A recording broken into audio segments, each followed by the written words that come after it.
Hi, I am Madison Green. The day my mother told me we're cutting you off completely, she sounded proud, like wiping me out with some kind of spring cleaning. I didn't argue. I didn't beg. I just stood there, quiet. And then my phone buzzed. Ma'am, your company just crossed $69 million, 0 cents in revenue. My mother went pale. My brother nearly dropped his fork. At that moment, I realized they thought they erased me, but I'd already rewritten everything. How do you rebound from being declared irrelevant by the people who raised you? Before you get comfortable, take a moment to like the video and subscribe, but only if you genuinely enjoy what I do here. Also, drop your location and local time in the comments, because I want to know the hardest thing your family ever said to you. I read every word. It had been over a year since I'd set foot in my parents' house when the text came. Family meeting Sunday, be on time. No greeting, no warmth, just an order. Against my better judgment, I showed up early, clutching a homemade cherry pie. Foolish? Maybe, but part of me hoped it meant something. The house looked like it always did, chipped shutters and faded chairs on the porch.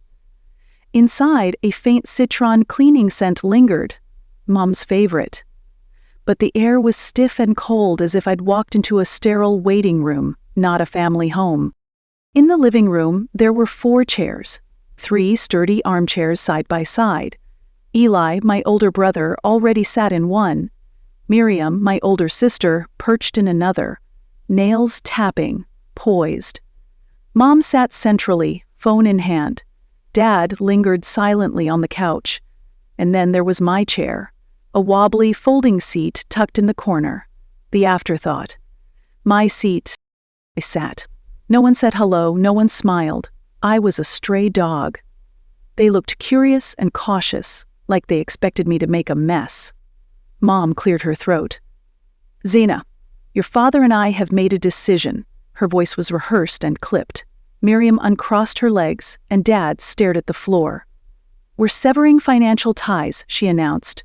We won't involve you in family decisions anymore. You're free to live your life. That was it. Clinical rejection. They'd scrubbed me out with bureaucracy. No drama, no tears. My mouth went dry. I stared at them, and memories washed over me. For example, I paid Eli's DUI attorney because Dad said he's just a kid who made a mistake. For example, during the 3 months Miriam stayed on my couch post-divorce, I covered rent, groceries, and dog food. None so much as a thank you. My art studio? Hobby, they said. Unstable. Mom once sneered, real jobs don't leave color under your nails. They didn't know I listened. I gathered my coat. That's when my phone buzzed. It was Peter, my financial advisor. Zarina, your company's stock just hit a $69 million 0 cents market cap. We passed projections this quarter. Silence filled the room when I ended the call. Miriam sat up, Eli's expression sobered. Mom's jaw dropped. Dad finally looked at me. I raised an eyebrow and slipped my arm into my coat. You've just cut off your biggest investor, and I walked out. No shouting. Just quiet dignity, and the echo of their stunned faces behind me. I parked outside my studio. I'd chosen this place for its quiet, for the smell of turpentine and linseed oil that greeted me every time I walked in. It was past 10 o'clock now. I didn't flip any lights. Instead, I let the soft glow of my drying lamps and the moonlight under the skylights guide me. This was mine. No one else had a key, and no one ever came in. For years, that felt like a blessing. Tonight, it felt like a sanctuary. They didn't just cut me off that evening. They'd been cutting me out for decades. I thought of my high school graduation. Eli got into trouble, and Dad flew out to fix things while I walked across the stage alone. Mom called later, saying, "We'll celebrate after we handle this with him."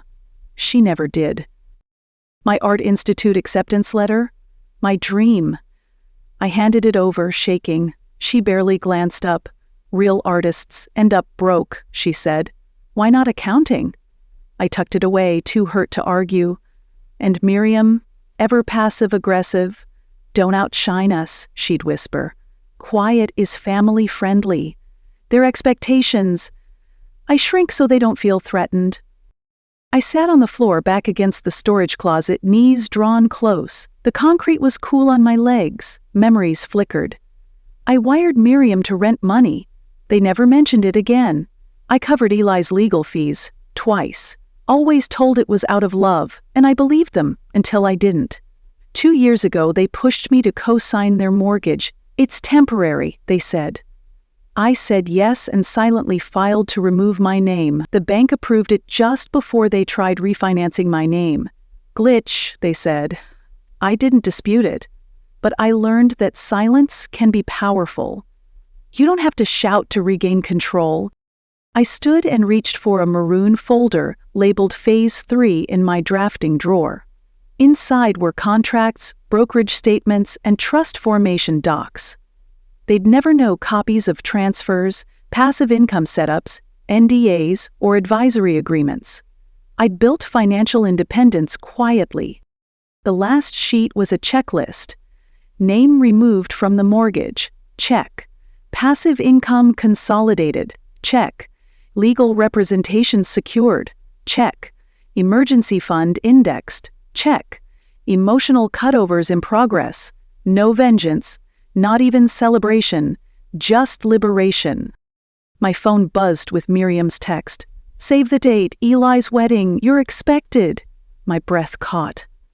I didn't reply. The invitation would arrive soon, and when it did, I already knew I wouldn't attend. Not because I didn't care, but because that day would be their final attempt at unity, and mine at final liberation. I hadn't set foot in the house on Elmwood Drive in nearly a year, yet I was standing on the porch, clutching a homemade pie like it was some kind of peace offering. The message had arrived with no warning. Family meeting. Sunday. Be on time. No hi, no warmth, no smiley emoji. Just orders. And like a fool, I baked that damn pie from scratch, hoping, just maybe, it would be seen as a gesture of goodwill. The house hadn't changed. Same cracked steps, same chipped white shutters, the same smell of lemon-scented cleaner Mom swore made everything feel put together. But inside, everything was colder, stiffer, like I had walked into a courtroom, not a living room. 4 chairs had been arranged with eerie precision. 3 of them, sturdy and cushioned, sat in a semicircle like a jury box. The 4th, a rickety old dining chair tucked next to the bookshelf, half in shadow. That one was for me. Eli, my brother, lounged in the center seat like it was his throne. Miriam, my sister, looked up briefly before resuming her perfect posture and perfect scowl. Mom sat between them, phone in hand, not even pretending to be warm. Dad sat off to the side, a ghost in the corner. "Let's get started," Mom said, and suddenly the room felt like it was missing oxygen. "Zena," she began, her voice clipped and oddly rehearsed. "We've decided that it's time to cut all financial ties. We're moving forward as a family in a way that's healthier." I blinked. No, "How are you?" No, "Thanks for coming." Just a sterile severing of bonds I didn't even realize were already unraveling. Miriam crossed her legs like she was watching a legal drama unfold. Eli smirked, enjoying the spectacle. Mom continued, "You're free to live your life, but we won't be involving you in family matters anymore." It was so clinical it could have been scripted by a PR rep. Still, I didn't say a word. I didn't want to give them the satisfaction of seeing me flinch. I thought about all the times I had been their emergency fund. When Eli got his second DUI, it was me who wired the money for the lawyer.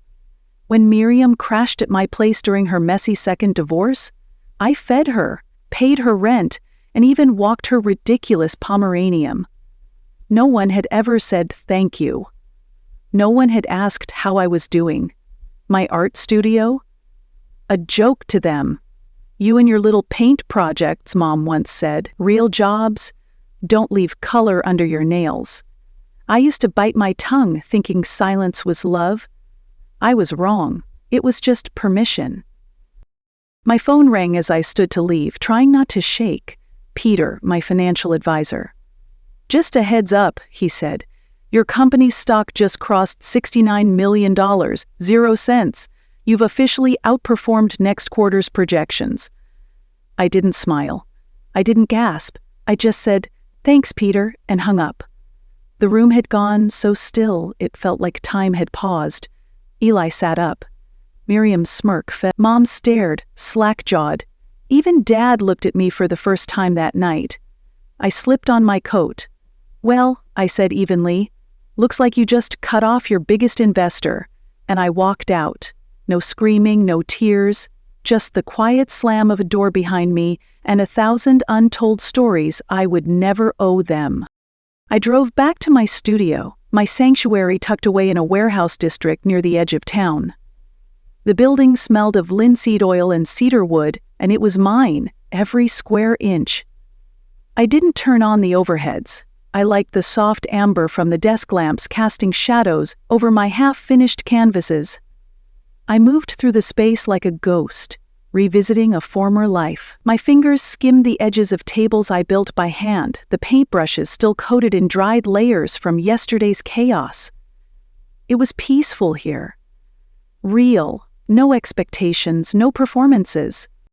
I settled on the floor against the supply closet door, knees tucked under my chin. The silence was thick but not empty. It was full of clarity.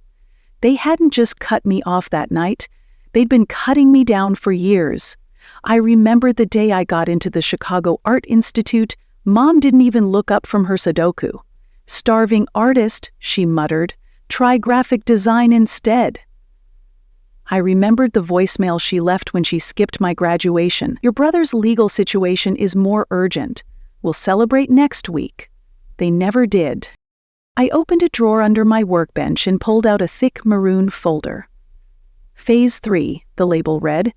Inside were documents I'd quietly been preparing for years. Ownership transfers, contracts, NDAs. I'd severed ties one by one while they weren't paying attention. My studio revenue? Diverted into a holding company. Joint savings? Moved into a private trust. Even my LLC had been restructured with clauses none of them would understand. Each move had been quiet, deliberate, and necessary. My phone buzzed again. 68 missed calls, messages from Mom, Dad, Miriam, and even Uncle Jesse, but none said, "Are you okay?" The most recent text read, "Do not cancel the mortgage payment," not "Where are you sleeping?" just "Panic about money." I let the phone fall to the floor. I wasn't angry anymore. I was just done. That night, I didn't sleep, not because I couldn't, but because I didn't want to. The peace inside that studio was the silence I hadn't tasted in years. No phones, no obligations, no manipulation disguised as care. Just the soft hum of the drying lamps and the occasional groan of the building settling into itself. Around 3:00 a.m., I started to sketch. Nothing specific, just motion. My hand moved faster than my thoughts, carving lines into paper like muscle memory. It had been so long since I created without fear of being mocked or minimized. I almost heard Mom's voice. "It's not a real career, Zena. Art is just what people do when they don't want to work." But here I was, with 2 degrees, a portfolio featured in national exhibitions, and a business that had just crossed a valuation of $69 million. 0 cents. They could downplay it all they wanted, but couldn't erase the numbers. Couldn't erase the contracts signed in my name. Couldn't erase the reputation I'd built while they weren't paying attention. They were too busy making me small to notice I had grown roots deeper than they could ever pull. By dawn, I had filled 3 sketch pads and finished a large canvas that I decided, on a whim, I would not sell. That one would be mine. A reminder, a timestamp. I showered in the tiny stall tucked behind the storage shelves, dressed in an old hoodie and jeans, and then walked to the bakery across the street. The barista, Josh, knew my order. He didn't ask questions, he just handed me my coffee and a warm croissant. No judgment, no agenda.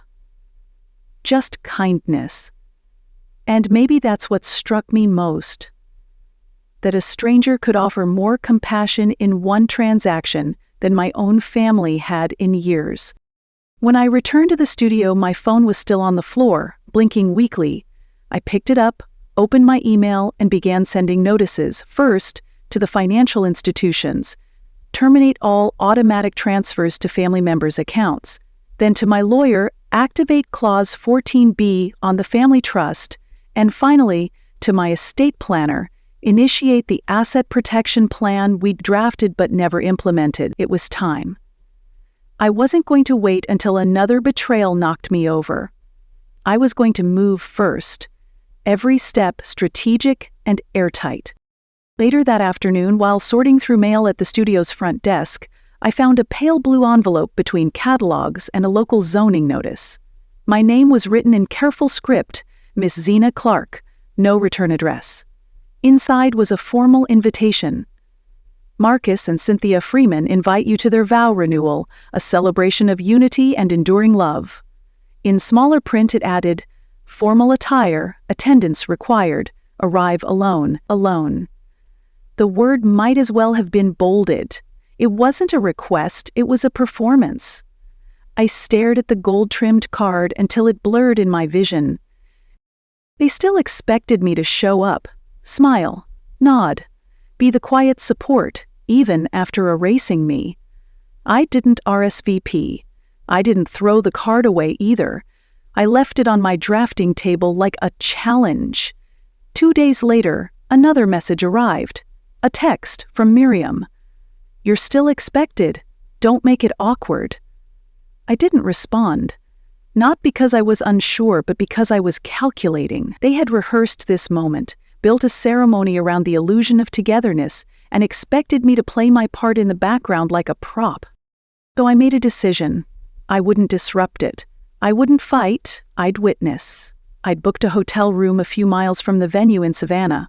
It's not one of the family favorites, just a clean, quiet space with a view of the marsh. I packed one small suitcase. Muted tones, no frills. If they were expecting a scene, they wouldn't get it. They would get clarity. The drive down was unremarkable, with long stretches of highway flanked by pines and intermittent road signs. I didn't play music, just silence and the steady thrum of tires on asphalt. When I arrived, I didn't go straight to the venue. I checked in, unpacked, and stood by the window for a long while, watching seagulls circle over the water like they knew something I didn't. That night, I reviewed the old contracts again, the land trust, the shareholder agreements, every clause, every loophole. I knew they hadn't noticed my ownership stake in the venue. I knew because they never took the time to read the documents I spent months finalizing when I bought them anonymously 5 years ago. I was just Zena the artist. What did I know about business? I knew enough. I dressed the morning of the ceremony, gray slacks, a black blouse, and no jewelry deliberately. I tied my hair back, neutral, quiet, present. I arrived at the venue's side entrance as instructed, the gate guard waving me through with a list that didn't include my name. He didn't question me. During the toast, I slipped into the back row just in time to hear Miriam say, "To the family who never wavers." Mom lifted her glass. Eli beamed. I stayed seated, unseen but observing. The slideshow began with birthdays, beach trips, and graduations. I waited. Then came a photo. My 6th birthday, me in a yellow dress. But my face was blurred out, poorly photoshopped, as if someone had tried to delete me but didn't quite finish the job. I didn't flinch. I watched it all as if I were an artist studying negative space. At the end of the ceremony, I didn't approach anyone. I left the program on my seat and walked out the side gate. Across town, I stopped at a quiet cafe and opened my laptop. I accessed the holding company portal, typed in a single command, and froze all future events scheduled at that venue until the shareholder dispute was settled. A neutral action, legally sound, impossible to overturn without unanimous consent, which they didn't have. I sat at the cafe with the soft hum of early afternoon chatter around me. Steam curled from my coffee as I reopened that holding company portal. The event freeze was live. Every required field is checked. I leaned back, chest settling into a stillness I hadn't felt in years. Not anger, not triumph. Reason. Quiet control. One calm act, a ripple in their polished performance. And the gate was closed. Messages started coming through. Group chat explosions, one-line texts, urgent emails. What are your wedding plans? What the hell? Who gave you that authority? My phone buzzed until it glowed. I didn't respond. I didn't need to. I let the silence answer. Instead, I opened a blank document and began to draft my memo to legal counsel, outlining the trust clause that granted me this co-ownership. I wasn't just shutting the door on them. I was holding it firmly shut until terms were renegotiated. They'd tried to make this about unity, show. My terms were quiet legal precision. Change. I would remain outside the charade unless they recognized me as a partner on paper, with respect and rights. One of the shareholders, not a footnote or option placeholder. By late afternoon, I walked down to the riverfront in Charleston, just steps from my office. The breeze off the Cooper River carried salt and tang and something like relief. I texted my attorney, asking him to send a briefing to the venue, event planners, and family attorneys. As I typed, memories floated up. Helping Dad manage his heart-feeling beard project. The late-night painting by lamp glow. The time I flew solo to negotiate my first gallery show at 25. I'd always had a voice. Silent, reserved, patient, but real. That evening, the local news alerted me with a banner. Sister of bride halts wedding at private pavilion amid a family legal dispute. The article quoted my lawyer. No raw family drama, just facts, quotes from corporate documents, true and clean. I didn't seek publicity, but letting truth speak publicly freed me of the need to scream. Back at my place, I poured a glass of water and sat by the window, watching the city lights flicker against stained glass bell curves. I opened my planner and drafted the next moves. Final estate audit, trust amendment request, weekly meetings with counsel, and private dinner with the two trusts' attorney, Lane Farnsworth. I would rebuild the boundaries they dismantled as easily as the trust document they pretended didn't exist. Late that night, my doorbell rang. I didn't open it right away. When I did, it was my father. He looked older, worn in ways the world didn't always see. Behind him sat a small florist box with white lilies. He stepped inside, placed them on my side table, and sat in my art chair. He looked at me the way he'd looked 2 years ago at my thesis defense. Quiet pride. I came to say I'm sorry, he said, but his voice cracked on the sorry. I nodded, holding back years of unshed tears. He didn't expect forgiveness. He just needed to be heard. I didn't respond. He glanced at the lilies, then back at me. They're for you, he said. I closed the door gently behind him, and for the first time in a decade, we sat in companion silence. Father and daughter acknowledging a shared pain, but also perhaps a new beginning. The next morning, sunlight found us before words did. He left before I woke, but the lilies remained, white, unassuming, hopeful. When I went to the kitchen, I found a note taped to the fridge in his handwriting. You were never the glue. You were the foundation. Healing doesn't come all at once, but silence is broken with truth. That's where it begins. That afternoon, I finalized the trust amendment proposal, one that formally acknowledged my co-ownership of venue assets and granted me veto power over family events. I sent the draft to my attorney with clear instructions. Deliver it through formal channels. The next week was a blur of meetings. Trust attorney, estate planner, financial advisor, and my own therapist. Yes, after all this, I needed a person who didn't want something, just to guide me past the guilt and fear. Week by week, fortress walls were cemented, contracts, access controls, emergency clauses. The platform I built wasn't loud, but it was impenetrable. One Friday, I held an open studio evening, invited clients, collaborators, my barista friend Josh, my lawyer Carla, and yes, my father. They filled my space with warmth, laughter, and no sense of obligation. The largest canvas, the one I painted in that vulnerable night, hung center stage. I titled it Foundations. People asked what it meant. I didn't answer. I just watched them study it. They saw strength, structure, resilience. I saw me. That night, I walked home under the Spanish moss down Meeting Street. The wind lifted threads of my hair carrying the softness of memory. I paused at a bench overlooking the water, inhaled deep, and let everything go. Presentment, hope, pain. It settled like dust on the river. Still there, but part of something wider, moving on. They tried to erase me. I responded with silence. Then I rebuilt, not with rage, but with resolve. Their wedding, canceled. My legal victory, quiet. My future, everything.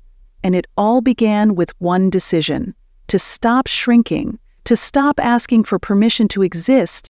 The next morning I woke early. Sunlight filtered through my curtains, dust motes dancing in the quiet room. No urgency, no pressure, just steady purpose. I poured black coffee and settled at my desk, opening the document I'd drafted the night before.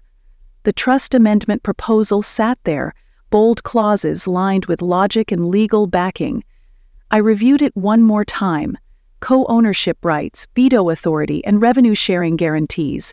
Then I hit send, not in haste, but in clarity. Within hours, my attorney called. Their legal team requested a meeting. Fine. As long as the terms were on paper, I was ready. This wasn't about revenge anymore. It was about fairness. Equal stake, equal recognition. I replied calmly, "Schedule it." I didn't feel triumphant, just measured resolve. The meeting was 2 days later at a downtown Charleston law firm with tall glass windows and polished surfaces. I sat opposite 3 lawyers from my side and 3 from theirs. My father was there too, silent, supportive. My mother and siblings, absent, not invited. I didn't care. We reviewed clause by clause. I answered questions and backed claims with documents: the original amendment, the corporate bylaws, and financial statements. No one interrupted, no one protested. It was all legal fact. When the meeting ended, my attorney closed the file with a soft click. The lead counsel from the other side nodded. "We will review and get back by the end of the week." I stood, shook hands, and walked out into the sunlight. My heart didn't race, my steps were steady. Boundaries, once just whispered in my mind, were now unambiguous in reality. That evening, I hosted another gathering in my studio, an art reveal. Close friends, clients, and even some local journalists interested in the legal art crossover. The centerpiece was boundaries, a new piece. Heavy brushstrokes, layered textures, a wall dividing a blooming field. I explained, it represents where we draw the line, not just physically, but emotionally, financially, legally. They nodded. Fewer words, more truth. 2 days later, I received the response: full acceptance of the amendment and unanimous consent from the trust trustees. My name would be formally added to the deed, I would have a controlling interest in the venue trust, and I would have veto power over financial decisions relating to the properties. I exhaled. The tension in my shoulders loosened.